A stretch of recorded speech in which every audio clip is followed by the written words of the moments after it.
नमस्कार, मी तनुजा विकास देशमुख. माझ्या व्यवसायाची ओळख करून देताना मी असं सांगेन, की आम्ही गेली 13 वर्ष आरोग्य क्षेत्रामध्ये काम करतो आहोत. आरोग्याच्या ज्या योजना आहेत शासनाच्या, शासकीय आरोग्य योजना, त्यांचं इम्प्लिमेंटेशन रुग्णालयांमध्ये करण्याचं काम आम्ही प्रामुख्याने करत आहोत. या योजनांवर काम करण्याचं कारण असं, की साधारण आमच्या कंपनीला आता 13 वर्ष झाली. तर 13 वर्षापूर्वी आपल्याकडे महात्मा ज्योतिबा फुले जन आरोग्य योजना स्कीम सुरू झाली होती आणि त्यावेळेला माझे मिस्टर जे आहेत विकास देशमुख, ज्यांनी हा खरं तर उपक्रम सुरू केला, ते या योजनेवर काम करत होते आणि त्यांच्या असं लक्षात आलं की योजना राबवण्यामध्ये प्रचंड अडचणी येत आहेत, कारण की योजनेचं जे कागदपत्रांची पूर्तता करण्याचं काम आहे ते अत्यंत क्लिष्ट आहे आणि जे रुग्णालय प्रशासनाकडून पूर्ण होत नाही, त्यामुळे रुग्णालयाचं प्रचंड आर्थिक नुकसान होतं आणि रुग्णालयामध्ये ही योजना राबवण्यामध्ये अनास्था दिसून येते. त्यामुळे प्रत्येक लाभार्थ्यापर्यंत या योजनेचा लाभ पोहोचत नाही. त्यामुळे असं लक्षात आलं की इथे आपण काम करण्याची गरज आहे आणि प्रत्येक रुग्णाला जर योजनेचा लाभ मिळवून द्यायचा असेल तर कुणीतरी हे काम व्यवस्थित एक्सपर्टीज डेव्हलप करून करावं लागेल. या हेतूने त्या कामाची सुरुवात झाली खऱ्या अर्थाने आणि हळूहळू आता आम्ही गेले 13 वर्षामध्ये आता एकंदरीत 8 राज्यांमध्ये आम्ही आता काम करतो आहोत. अजून 4 राज्यांमध्ये आम्ही येणाऱ्या काळात काम सुरू करतो आहोत. सध्या आमच्याकडे साधारण 50 रुग्णालयांचं, सरकारी आणि प्रायव्हेट मिळून असं 50 रुग्णालयांचं काम आहे. 413 जणांची एक आमची टीम आहे आरोग्य सेवकांची, ज्याच्यामध्ये 25 तज्ञ डॉक्टर्स आहेत, जे या सर्व कामामध्ये आम्हाला मार्गदर्शन करत असतात. त्याचबरोबर आमच्या कंपनीची उपलब्धी सांगायचं म्हटलं तर आजपर्यंत आम्ही 66 लाखाहून अधिक रुग्णांना योजनेमधून मोफत उपचार मिळवून दिलेले आहेत आणि त्यासाठी शासनाकडून रुग्णालयांना साधारण 28,000 कोटी पेक्षा जास्त रकमेचा निधी मंजूर करून दिलेला आहे.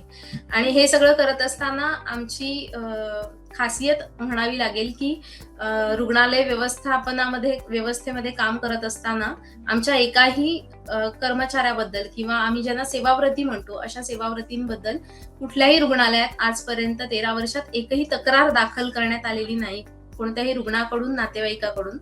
तर हा जो सेवेचा वसा आम्ही चालवत आहोत, तसंच आमची पूर्ण टीम त्याच हेतूने प्रेरित होऊन काम करते आहे. येणारे जे रुग्ण असतात ते जनरली मिडल क्लास किंवा लोअर मिडल क्लास फॅमिलीज मधले असतात, तर त्यांना खऱ्या अर्थाने या सगळ्याची गरज असते आणि बऱ्याचदा असं होतं की रुग्णांकडे कागदपत्र नसतात. मग ती कागदपत्रांची पूर्तता करून घेणं असेल किंवा हॉस्पिटल प्रशासनाबरोबर कोऑर्डिनेशन करणं असेल, त्याचबरोबर फक्त हॉस्पिटल बरोबर नाही तर योजनेची जी ऑथॉरिटी आहे त्यांच्याबरोबर कोऑर्डिनेशन करावं लागतं, गव्हर्नमेंट बरोबर कोऑर्डिनेशन करावं लागतं. हे सगळं करत असताना खूप वेगवेगळ्या प्रकारच्या अडचणींना आम्ही सामोरं जात असतो. बऱ्याचदा असं होतं की रुग्ण डिस्चार्ज झाल्यानंतर डायरेक्ट घरी निघून जातो, मग कागदपत्र आम्हाला मिळत नाहीत. अशा वेळेला क्लेम करताना अडचणी येतात, मग त्याचा पुन्हा वैयक्तिकरित्या पाठपुरावा करावा लागतो. गरज पडल्यास त्याच्या घरी जाऊन सुद्धा कागदपत्र आम्हाला आणावी लागतात. हे सगळं आमची टीम करत असते. आमचा एकच उद्देश असतो की कोणत्याही रुग्णाला पैशाअभावी उपचार मिळाले नाहीत असं नाही व्हायला हवं आणि यासाठी आम्ही ते काम करत असतो. त्याचबरोबर हॉस्पिटलने जर रुग्णाला ट्रीटमेंट दिली आहे तर हॉस्पिटलला पूर्ण पैसे मिळावेत, यासाठी आमचा प्रयत्न असतो.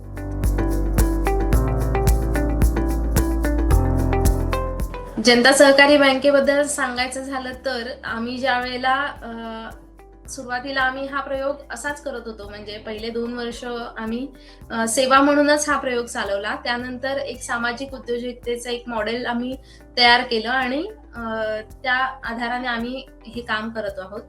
तर सुरुवातीला अगदी म्हणजे आम्ही तसे व्यावसायिक कुटुंबातून नसल्या कारणाने व्यवसायाची पार्श्वभूमी नव्हती आणि काहीच माहिती नव्हतं. तर पहिलं करंट अकाउंट जे आम्ही ओपन केलं ते जनता सहकारी बँकेमध्ये ओपन केलं. ज्या वेळेला तसं बघायला गेलं तर CS क्रिएटिव्ह सोल्युशन्स 0 होते आणि आता आमचा टर्नओव्हर साधारण 6.5 कोटीपेक्षा जास्त आहे. पण या सगळ्या आमच्या प्रगतीमध्ये जनता सहकारी बँकेचा खूप मोठा सहभाग राहिलेला आहे आणि आम्हाला शून्यापासून आता इथपर्यंत आमचा जो प्रवास आहे तो बँकेतल्या सगळ्या कर्मचाऱ्यांनी, आमच्या इथे जी ब्रांच आहे विलेपार्ले ब्रांच, तिथे आमचं खातं आहे. आणि त्याचबरोबर आम्ही आमच्या सगळ्या मुलांची सॅलरी अकाउंट्स पण बँकेमध्ये ओपन केलेली आहेत. वेळोवेळी कर्मचाऱ्यांना लागणारी लोन्स असतील किंवा आम्हाला कधी अडचणी आल्या व्यवसायामध्ये तर त्यावेळेला लागणारी लोन्स आम्ही जनता बँकेतून केलेली आहेत आणि खूप चांगल्या प्रकारे त्यांचा प्रतिसाद मिळालेला आहे. खरं बघायला गेलं तर कोऑपरेटिव्ह बँक जी आहे खरोखर खऱ्या अर्थाने कॉपरेशन करून ग्राहकांना मदत करत असते. म्हणजे आउट ऑफ द बॉक्स जाऊन वैयक्तिकरित्या सेवा देऊन हे सर्व सहकारी काम करत असतात. त्यांचं खूप मनापासून खरं तर आभार की अशा प्रकारे छोट्या छोट्या उद्योजकांना ते पाठिंबा देत आहेत.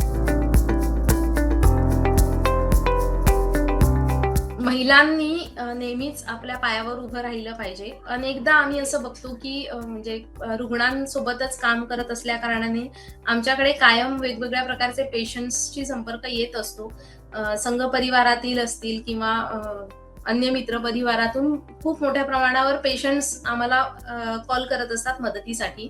तर असं बघत असताना अनेकदा असं होतं की घरातला कर्ता पुरुष गेला आहे आणि मग आता महिला आहे, तिच्या बरोबर तिची मुलं आहेत आणि जर ती काही करत नसेल त्यावेळेला किंवा ती गृहिणी असेल फक्त, तर तिला त्यातून बाहेर पडताना किंवा नंतर ते घर सावरताना खूप कठीण जातं. तर मला महिला दिनाच्या निमित्ताने असं सांगावंसं वाटतं की प्रत्येक महिलेने आर्थिकदृष्ट्या सक्षम होण्यासाठी नक्की प्रयत्न केला पाहिजे. मग ती कोणतीही छोटी गोष्ट का असेना, तुम्ही कोणत्याही गोष्टीपासून सुरुवात करू शकता, लहानात लहान गोष्टीपासून सुरुवात करू शकता.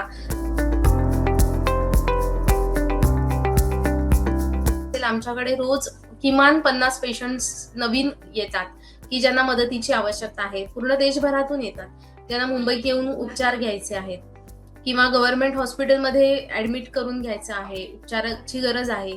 अशा वेळेला मग त्यांना त्यांचा आजार कोणता आहे किंवा त्यांना कोणत्या प्रकारच्या सर्जरीची गरज आहे, कोणत्या ट्रीटमेंटची गरज आहे, याच्यावरून कोणत्या डॉक्टरांकडे ही ट्रीटमेंट यशस्वीरित्या होऊ शकते हे आम्ही आयडेंटिफाय करून त्यांना त्या डॉक्टरांबरोबर डायरेक्ट कन्सल्टेशन साठी मदत करतो. त्याचबरोबर जर त्यांना योजनेमधून मदत मिळणार नसेल किंवा योजनेमधून पुरेशी मदत मिळणार नसेल तर या व्यतिरिक्त त्यांना कुठून कुठून आपण आर्थिक मदत करू शकतो या पद्धतीचं मार्गदर्शन आम्ही त्यांना करतो.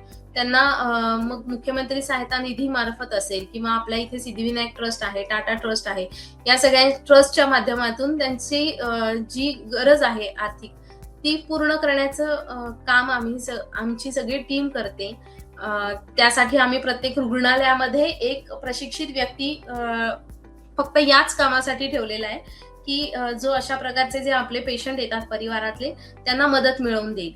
तर ही एक मोठी टीम आपल्याबरोबर काम करते आणि जेव्हा या सगळ्या पेशंट्सचे उपचार पूर्ण होतात किंवा यशस्वीरित्या पूर्ण होतात तेव्हा त्यांच्या चेहऱ्यावर जे समाधान असतं तेच आमच्यासाठी खऱ्या अर्थाने म्हणजे आमची पुंजी आहे म्हणता येईल की ज्याच्या आधारे किंवा तो जो आमचा पुण्यसंचय आहे त्याच्या आधारे आमचं काम आज विस्तार होतोय कामाचा आणि आम्ही इतक्या मोठ्या प्रमाणावर पुढे जात आहोत. मंजिलें उन्हीं को मिलती है जिनके सपनों में जान होती है, यूं ही पंख होने से कुछ नहीं होता, हौसलों से उड़ान होती है. सर्वांना महिला दिनाच्या खूप खूप शुभेच्छा.